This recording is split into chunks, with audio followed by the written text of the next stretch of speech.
Channel. कैसे हैं आप सब? होप सो आप सब बढ़िया होंगे।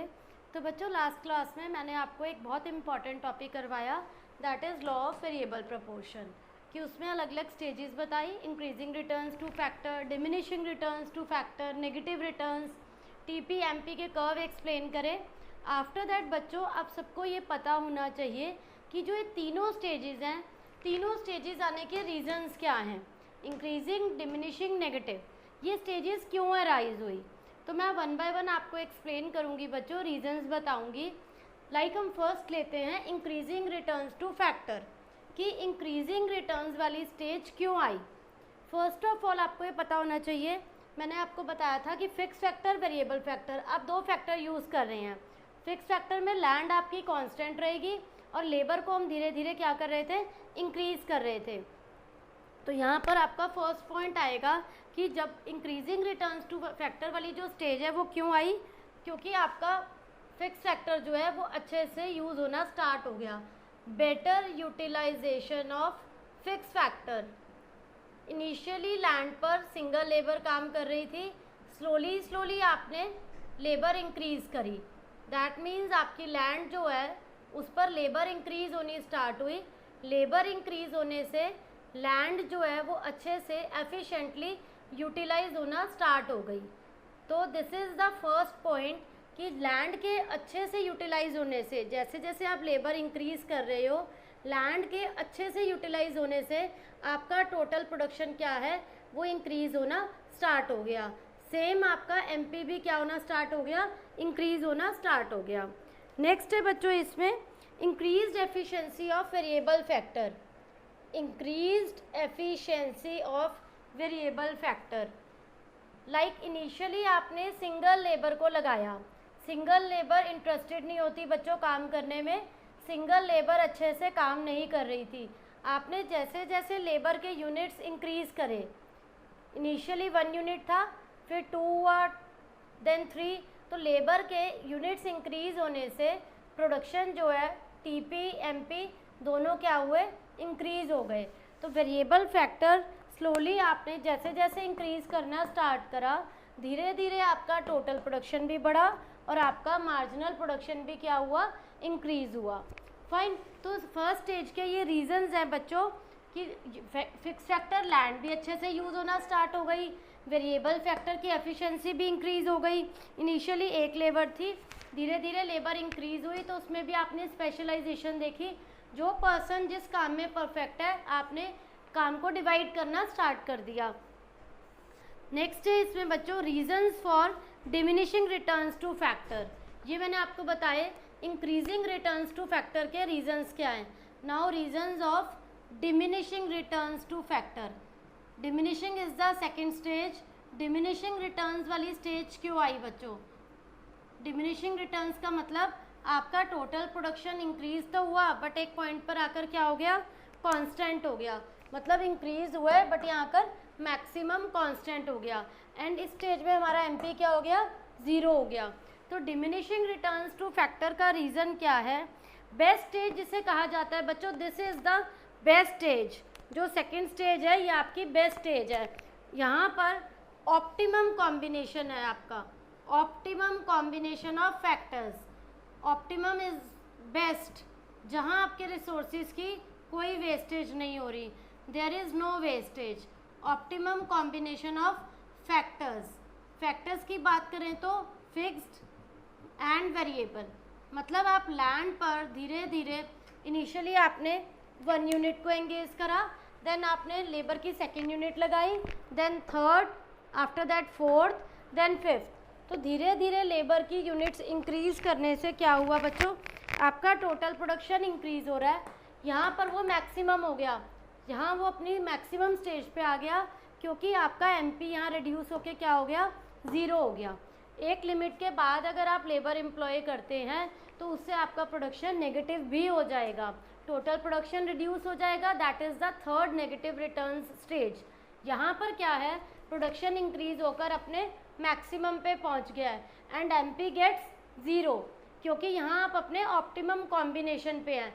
जो लेबर और लैंड का कॉम्बिनेशन है, यहाँ बेस्ट कॉम्बिनेशन मिल गया इन्हें, बेटर कॉम्बिनेशन है पहले से, this is the best stage जहाँ पर लेबर जो काम कर रही है सफिशिएंट है, इसके बाद और एम्प्लॉय करने की नीड नहीं है। नेक्स्ट पॉइंट है इसमें over utilisation of fix factor. Over utilisation of fix factor, over utilisation of fix factor. First stage में आपकी लैंड पर सिंगल लेबर बच्चों काम कर रही थी, वन लेबर वॉज देयर, ठीक है। तो जब सिंगल लेबर थी आपकी लैंड अच्छे से यूटिलाइज नहीं हो रही थी, उसको हमने नेम दिया इंक्रीजिंग रिटर्न्स टू फैक्टर। आपका प्रोडक्शन इंक्रीज होना स्टार्ट हुआ।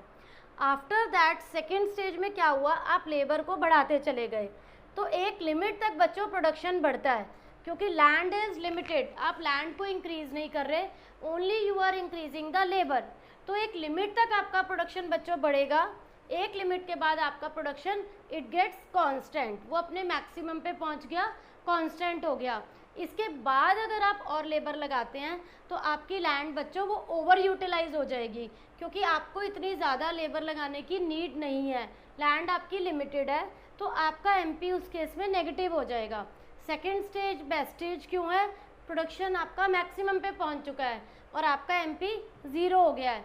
इसके बाद अगर आप और लेबर लगाएंगे तो आपका प्रोडक्शन वेस्ट जाएगा, प्रोडक्शन कम होगा, क्योंकि लेबर की नीड नहीं है, and your MP gets negative. तो ये मैंने आपको दो स्टेजेस के बच्चों रीज़न बताए।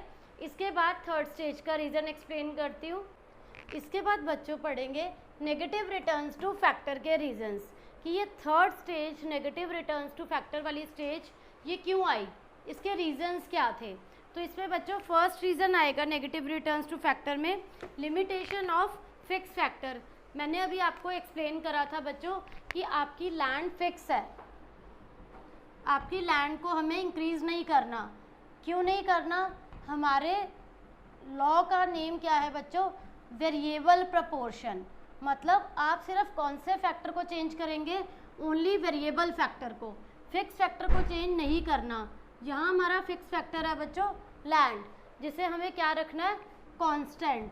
तो जब आप एक लिमिट के बाद इनिशियली आपने 1 यूनिट लगाई लेबर की, देन 2 यूनिट्स, देन 3, 4, 5, अब 5 पे आपका टीपी था बच्चों maximum, fine. 5th unit labour लगाने पर आपका टोटल प्रोडक्शन क्या था बच्चों, मैक्सिमम हो रहा था। कितना हो रहा था मैक्सिमम आपका टोटल प्रोडक्शन 5th यूनिट पर, टोटल प्रोडक्शन आ रहा था 52, और आपका यहाँ पर एमपी क्या हो गया था 0। इसके बाद अगर आप 6th यूनिट लगाते हैं तो आपका टोटल प्रोडक्शन क्या हो जाएगा, डिक्रीज़ हो जाएगा, जो कि मैक्सिमम था। यहाँ पर आपकी सेकेंड स्टेज थी, बट लिमिटेड फिक्स फैक्टर होने की वजह से अगर आप एक लिमिट के बाद लेबर एम्प्लॉय करते हैं, उससे क्या होगा, लैंड पे जो प्रोडक्शन है वो डिक्रीज़ हो जाएगा बच्चों, और हमारा एमपी यहाँ क्या हो जाएगा, नेगेटिव हो जाएगा। तो ये एक हमारा फर्स्ट पॉइंट है कि फिक्स फैक्टर के लिमिटेड होने की वजह से आपकी ये स्टेज आई। नेक्स्ट है इसके बाद poor coordination between variable and fix factor. Poor coordination, poor coordination का मतलब क्या है यहाँ पर बच्चों, मैंने आपको सेकेंड स्टेज में बताया था optimum combination between fixed and variable factor. अब मैं आपको बोल रही हूँ पुअर कोऑर्डिनेशन। वहाँ पर सेकेंड स्टेज में क्या था, जैसे जैसे लेबर इंक्रीज़ हो रही थी आपका प्रोडक्शन इंक्रीज़ हो रहा था, फाइन। तो वो बहुत अच्छा कॉम्बिनेशन था कि आप एक लिमिटेड लैंड पर लेबर को बढ़ा रहे हैं। अब क्या हुआ, थर्ड स्टेज में 5th यूनिट पर आपका प्रोडक्शन मैक्सिमम है, इसके बाद भी अगर आप और लेबर लगाते हैं, एक लिमिट के बाद 5th के बाद भी 6 यूनिट लगाते हैं, तो आपका प्रोडक्शन क्या हो रहा है, डिक्रीज़ हो रहा है, क्योंकि अब आपका कॉम्बिनेशन जो लैंड और वेरिएबल का है वो बच्चों बिगड़ रहा है, वो ख़राब हो रहा है। लैंड एंड लेबर का जो कोऑर्डिनेशन है वो स्पॉइल हो रहा है, वो अच्छा नहीं रहेगा, क्योंकि लिमिट क्रॉस हो रही है। इसे हम कहेंगे फिक्स्ड और वेरिएबल का कोऑर्डिनेशन पुअर होना, ख़राब होना, फाइन। इसके बाद लास्ट पॉइंट है आपका इसमें जो इसके लिए रिस्पॉन्सिबल है स्टेज के लिए, decrease in efficiency of variable factor, decrease in efficiency. Second point second stage में मैंने आपको कराया था इंक्रीज इन एफिशिएंसी, अब मैं आपको बोल रही हूँ decrease in efficiency. Why so, because second stage में जब आप वेरिएबल फैक्टर लेबर को लगा रहे थे वहाँ पर एफिशिएंसी क्या हो रही थी बच्चों, इंक्रीज, क्योंकि उस लैंड पर लिमिटेड पीपल, सिंगल लेबर थी, 2 लेबर थी, देन 3 लगाई, 4। अब आप एक लिमिट के बाहर लेबर लगाएंगे 1 यूनिट लैंड पे, तो वो जो लेबर है वो एक्सेस में आ रही है, तो एक लेबर दूसरी लेबर को डिस्टर्ब करेंगी, वो उन्हें वहाँ पर काम नहीं करने देंगे, जिससे कि प्रोडक्शन जो है वो इंक्रीज़ होने की बजाय क्या हो जाएगा, डिक्रीज़ हो जाएगा, बिकॉज वहाँ उतने वर्कर्स की नीड नहीं है जितने हम एम्प्लॉय कर रहे हैं, जिसकी वजह से एमपी क्या हो गया, नेगेटिव हो जाएगा, टोटल प्रोडक्शन डिक्रीज़ हो जाएगा। फाइन। तो बच्चों ये कुछ इम्पॉर्टेंट पॉइंट्स हैं जो मैंने आपको करवाए। आपको ये रीजंस पता होने चाहिए कि ये क्या रीजंस हैं तीनों स्टेजेस के, इंक्रीजिंग रिटर्न्स के, डिमिनिशिंग रिटर्न्स के एंड नेगेटिव रिटर्न्स के। तो यहाँ पर बच्चों हमारा ये टॉपिक कंप्लीट होता है। It's all about the reasons of different stages of law of variable proportion. तो होप सो बच्चों आपको ये टॉपिक क्लियर हो गया होगा, कोई डाउट नहीं होगा। Still you are having any doubt, please ask in comment section. Thank you.